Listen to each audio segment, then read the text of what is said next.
Yo, what's going on everyone? Superstar back with another video, and for today's video, I know you guys may be a little bit confused, but I'll be teaching you all how to put on a hijab.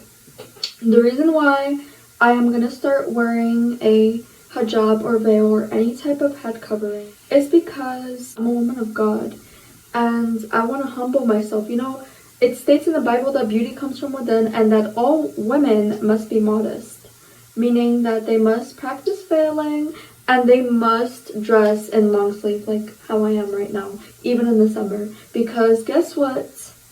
It's hotter in hell. I used to hate dressing modest in the summer because I would sweat, but it would be hotter in hell and I would rather stay cool in heaven. Anyways, the way you put it on is to first brush your hair. Once you're done, put it in a ponytail with anything, as long as it's not a rubber band, because that will definitely mess up your hair. And for all you long hair girls, put it in a bun, because the purpose of a hijab is to make sure all your hair is covered. A lot of hijabis want to cheat and show a little bit of their hair, like this much. Baby, you're doing it wrong. Like, at this point, take off your hijab because you're not covering your hair correctly. It needs to be completely covered, 100% covered. It's going to be a challenge for me, but I'm doing it for the glory of Jesus. And I don't care who makes fun of me.